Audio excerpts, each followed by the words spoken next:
दोस्तों स्वागत है सभी का exams with MS YouTube channel पर। अर्धवार्षिक परीक्षा 2025-26 के लिए मोस्ट इंपॉर्टेंट पेपर, सभी कॉलेजों के लिए most important paper A50,000 code का ये पेपर। इसमें जो क्वेश्चन है बच्चों, अगर आप इस आधार पर अपनी तैयारी करते हो तो हर कॉलेज के लिए इंपॉर्टेंट होने वाला है। इसी आधार पर अपनी तैयारी करो। आपको सारे क्वेश्चन, सारे इंपॉर्टेंट टॉपिक्स हैं इस पेपर में जो कि आपको आपके हाफ ईयरली एग्जाम में मिलेंगे। कक्षा 9 विज्ञान क्लास 9 साइंस 70 नंबर का पेपर 3 घंटे 15 मिनट आपको दिए जाएंगे। तो चलो शुरू करते हैं। सबसे पहले आप यहां पर देखेंगे, सबसे पहले एक काम ये करो दोस्तों कि आप ये वीडियो कौन से शहर कौन से गांव से देख रहे हो, अपने शहर या गांव का नाम कमेंट में जरूर लिखना। सभी प्रश्न अनिवार्य हैं, उनके सामने उनके अंक लिखे हुए हैं। प्रश्न पत्र 2 खंडों में विभाजित है, खंड आ और खंड बा। खंड आ में बच्चों 20 नंबर के बहुविकल्पीय प्रश्न हैं जैसा कि आप जानते हैं, जो कि OMR शीट पर करे जाएंगे। और खंड बा में 50 नंबर के वर्णनात्मक प्रश्न हैं जो कि खंड का, खा और गा में विभाजित है।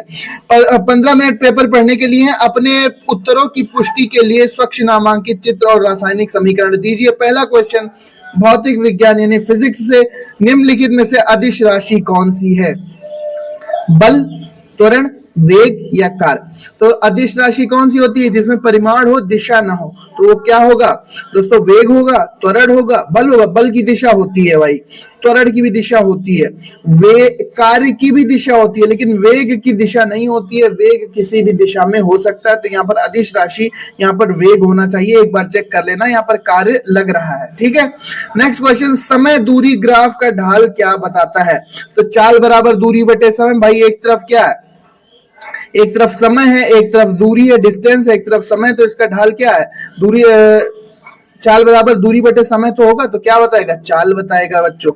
36 किलोमीटर प्रति घंटा की चाल से चल रही कार 10 मिनट में कितनी दूरी, 10 मिनट में कितनी दूरी, 10 मिनट में कितनी, एक सेकेंड, 10 मिनट में बच्चों कितनी दूरी यहां पर तय करेगी? तो यहां पर आपको कैलकुलेट करना है कि 36 किलोमीटर घंटा की चाल से चलने वाली कार 10 मिनट में कितनी दूरी तय करेगी। इसके बाद आया है कि एमकेएस प्रणाली में बल का मात्रक क्या है? भाई तो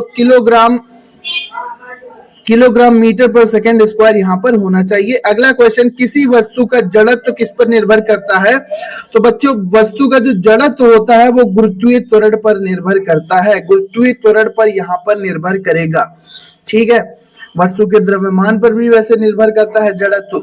इस क्वेश्चन को देख लेना, मैं यहाँ पर आपको सारे क्वेश्चन बता रहा हूँ, एक बार आप आंसर इसको जरूर चेक कर लेना, अच्छे से सॉल्व करके जाना। बाकी इसका सॉल्यूशन प्रॉपर मैं कॉपी पेन पर भी लाने वाला हूँ। कमेंट में सॉल्यूशन लिख देना, कमेंट में आप सॉल्यूशन लिख दो, इसका सॉल्यूशन आपको फुल प्रूफ सॉल्यूशन जल्दी दिया जाएगा। बाकी चलते हैं नेक्स्ट क्वेश्चन पे। ये पेपर बहुत ज्यादा इंपॉर्टेंट होने वाला है अर्धवार्षिक परीक्षा के लिए। इसी आधार पर तैयारी करो, आपका जबरदस्त यहाँ पर पेपर होगा। अगला प्रश्न दोस्तों पूछा गया है कि स्मॉल जी और कैपिटल जी में संबंध क्या है? तो जी, स्मॉल जी बराबर GM अपॉन R स्क्वायर होता है ना, GM अपॉन R स्क्वायर। तो यहाँ पर आप देख लो, ये नहीं होगा क्योंकि इसमें R स्क्वायर नहीं है नीचे, ये वाला होगा G बराबर GM अपॉन R स्क्वायर। भैया G क्या है? गुरुत्वीय त्वरण है, R क्या है? पृथ्वी की त्रिज्या, M क्या? पृथ्वी का द्रव्यमान है, और G क्या है? सर्वांतरिक गुरुत्वाकर्षण नियतांक।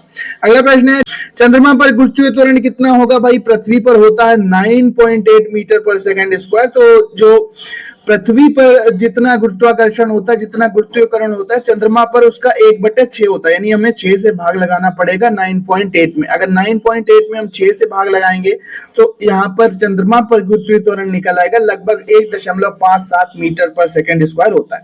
अगला प्रश्न यहाँ पर लेते हैं, रसायन विज्ञान उपखंड से शुद्ध गलती बर्फ का तापमान कितना होता है? शुद्ध गलती हुई बर्फ का तापमान कितना होता है? लगभग भैया 273 केल्विन यहाँ पर होगा। अगला है, पंच तत्व में कौन कौन से आते हैं? जल, पृथ्वी, गगन, अग्नि। तो ये उपरोक्त सभी आते हैं, पृथ्वी, जल,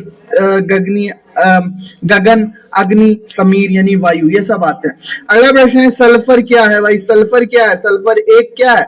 सल्फर एक अधातु है, धातु नहीं है। उपधातु भी नहीं है, मिश्रण भी नहीं है। सल्फर क्या है? एक सल्फर बच्चों यहाँ पर एक अधातु हो जाएगा। अगला प्रश्न, दूध से क्रीम किसके द्वारा निकालते हैं, अलग की जाती है? दूध से क्रीम किसके द्वारा अलग की जाती है दोस्तों? तो अपकेंद्रीकरण, सेंट्रीफ्यूज मशीन होती है, आपने बेकरी वगैरह में देखी होगी। दूध से क्रीम अलग करने की, यहाँ पर जहां पर बिस्किट वगैरह बनते क्रीम वाले, वहां पर आप देखेंगे कि दूध से क्रीम को अपकेंद्रीकरण, सेंट्रीफ्यूजल मशीन द्वारा अलग किया जाता है। अगला प्रश्न आता है, पोटेशियम का प्रतीक क्या है? तो पोटेशियम का प्रतीक के होता है, हम जानते हैं, परमाणु क्रमांक 19। यहाँ पर सी वाला ऑप्शन आप सही लगाएंगे। पोटेशियम का परमाणु क्रमांक होता है 19 और इसका प्रतीक होता है कैपिटल के, इस तरह से। अगला प्रश्न है, आवेशित कण को क्या कहते हैं? परमाणु, अणु, आयन या फिर तत्व? तो भैया परमाणु तो नहीं कहते, अणु भी नहीं कहते, आयन कहते हैं। आयन कहते हैं, जैसे भाई सोडियम धनायन हो गया, क्लोराइड आयन हो गया। तो जहां पर भी आवेश होगा ऐसी केमिस्ट्री में उसको क्या कहते हैं? आयन कहते हैं। तो यहाँ पर हो जाएगा आंसर आयन। जीव विज्ञान में चलते हैं, एक कोशिकीय जीव कौन सा है? क्लेमाइडोमोनास, पैरामीशियम, अमीबा या ये सभी? तो भैया ये सभी ही एक कोशिकीय जीव हैं, डी लगाना आप ओएमआर शीट पर। अगला प्रश्न है, आत्मघाती थैली के नाम से किसे जाना जाता है? आत्मघाती थैली, तो भैया लाइसोसोम में एंजाइम भरे होते हैं, उसी को आत्मघाती थैली कहते हैं। माइटोकॉन्ड्रिया को क्या कहते हैं? कोशिका का विद्युत गृह यानी powerhouse of the cell.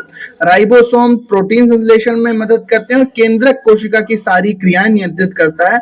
सही आंसर यहाँ पर लाइसोसोम होगा, आत्मघाती थैली। अगला क्वेश्चन है, केंद्रक की खोज किसने की थी? रॉबर्ट हुक ने, रॉबर्ट ब्राउन ने, श्लाइडन ने या पुरकिंजे ने? तो भैया रॉबर्ट ब्राउन ने केंद्रक की खोज की थी, जबकि रॉबर्ट हुक ने कोशिका की खोज की थी कॉर्क सेल में। तो रॉबर्ट ब्राउन ने केंद्रक की खोज की थी।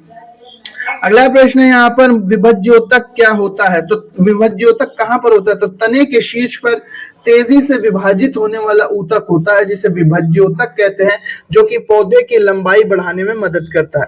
अगला प्रश्न है, रुधिर के तरल अधात्री भाग को क्या कहते हैं? तो भैया रुधिर के तरल अधात्री भाग को क्या कहते हैं? प्लाज्मा कहते हैं। यहाँ पर डी वाला ऑप्शन आप लगाएंगे, इसको क्या कहेंगे? प्लाज्मा कहेंगे। चालनी नलिकाएं पाई जाती हैं, तो चालनी नलिकाएं किसमें पाई जाती हैं? जाइलम में, फ्लोएम में, कैम्बियम में या विभज्योतक में? तो मेरे हिसाब से यहाँ पर फ्लोएम में चालनी नलिकाएं पाई जाती हैं। अगला प्रश्न है, द्विनाम पद्धति के जन्मदाता कौन है? द्विनाम पद्धति के जन्मदाता कौन है? कैरोलस लिनियस, ओस्टवाल्ड टिप्पो, व्हिटेकर या फिर चार्ल्स डार्विन? तो हम जैसा कि हम जानते हैं, जीनस और स्पीशीज करके जो नाम लिखा जाता है जंतुओं और पौधों का वैज्ञानिक नाम, वो पद्धति कैरोलस लिनियस ने दी थी। आप ऑप्शन नंबर पहला लगाएंगे, कैरोलस लिनियस। अब भैया 50 नंबर के लिखने वाले प्रश्न आ गए हैं। बाकी सभी पेपर प्राप्त करने के लिए आप चैनल को सब्सक्राइब करके बेल आइकन प्रेस जरूर कर देना और एक प्यारा सा कमेंट जरूर लिखना। आपको सभी इंपॉर्टेंट क्वेश्चन यहाँ पर मिलने वाले हैं। लघु उत्तरीय प्रश्न, चाल और वेग में अंतर लिखो 2 नंबर में। जबरदस्त क्वेश्चन, सरल क्वेश्चन। दूरी और विस्थापन में अंतर 2 नंबर में। संतुलित और असंतुलित बलों में चार अंतर 4 नंबर में। बल किसे कहते हैं? बल का मात्रक न्यूटन होता है। 30 किलोग्राम के द्रव्यमान के पिंड को 60 न्यूटन बल लगाने से कितना त्वरण उत्पन्न होगा? ये हो गया फिजिक्स के सवाल, यहाँ पर 4 लिखने वाले। सिंपल है, इजी है, आप आराम से तैयार कर लोगे। विस्तृत उत्तरीय प्रश्न में आप देखेंगे यहाँ पर कि गति के तृतीय समीकरण का निगमन कीजिए। गति का तृतीय समीकरण क्या होगा? v स्क्वायर बराबर u square plus 2as। 6 number में ये प्रश्न आएगा। नहीं आता अगर आपको ये वाला डेरिवेशन आपको नहीं आता, ये नहीं कर पाते हो, तो अथवा में आप ये भी सिलेक्ट कर सकते हो। एक ही आप कर सकते हो यहाँ पर, आर्किमिडीज का सिद्धांत और इसका प्रायोगिक सत्यापन आप कर सकते हो। आर्किमिडीज का सिद्धांत आप यहाँ पर लिख सकते हो और इसका प्रयोग भी आप बता सकते हो। कोई एक यहाँ पर करना है या फिर ये जो अच्छा लगे आपको वो कर सकते हो, क्योंकि बीच में आपको ऑप्शन दिया है अथवा का। इसके बाद रसायन विज्ञान में चलते हैं। रसायन विज्ञान में बच्चों यहाँ पर क्वथन और वाष्पन यानी कि बॉइलिंग और वेपोराइजेशन में अंतर लिखना है 4। इसके बाद यौगिक और मिश्रण, बिल्कुल सिंपल सवाल है, कोई न्यूमेरिकल नहीं है, बस लिखने वाले प्रश्न है। अगला प्रश्न है कि यौगिक और मिश्रण को उदाहरण द्वारा समझाइए। यौगिक और मिश्रण में क्या अंतर होता है?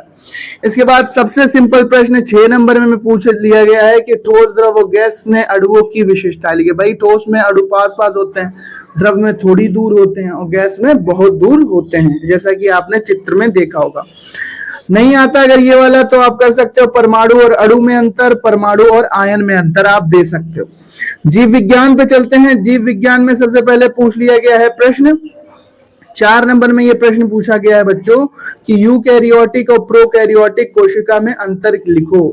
यूकैरियोटिक और प्रोकैरियोटिक कोशिका में अंतर, सरल ऊतक और जटिल ऊतक में 4 अंतर, सरल ऊतक और जटिल ऊतक में 4 अंतर, संघ प्रोटोजोआ के जीवों के लक्षण लिखो। भाई एक कोशिकीय होते हैं, रोगजनक होते हैं, प्रोटोजोआ संघ पढ़ा है आपने, वही आपको यहाँ पर लक्षण लिखने हैं। और फिर एक विस्तृत उत्तरीय प्रश्न पूछ लिया गया है। क्या है विस्तृत उत्तरीय?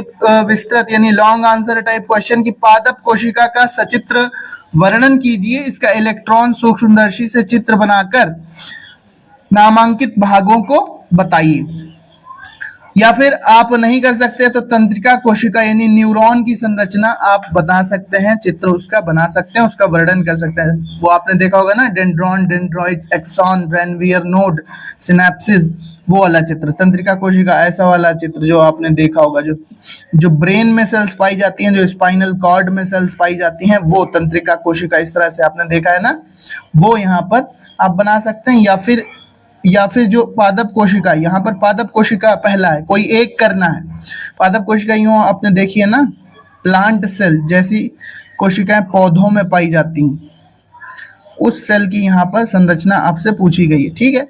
तो वो भी आप बना सकते हो, बीच में केंद्रक, राइबोसोम, डीएनए, आरएनए वगैरह बीच बीच में। तो मिलते हैं अपने नेक्स्ट वीडियो में। इसका पीडीएफ आपको हमारे टेलीग्राम चैनल पर मिल जाएगा। टेलीग्राम चैनल का लिंक डिस्क्रिप्शन में है, जाकर ज्वाइन कर लो। मिलते हैं अपने नेक्स्ट वीडियो में। वीडियो देखने के लिए दोस्तों धन्यवाद। चैनल को जरूर सब्सक्राइब कर लेना, एक प्यारा सा कमेंट जरूर लिखना।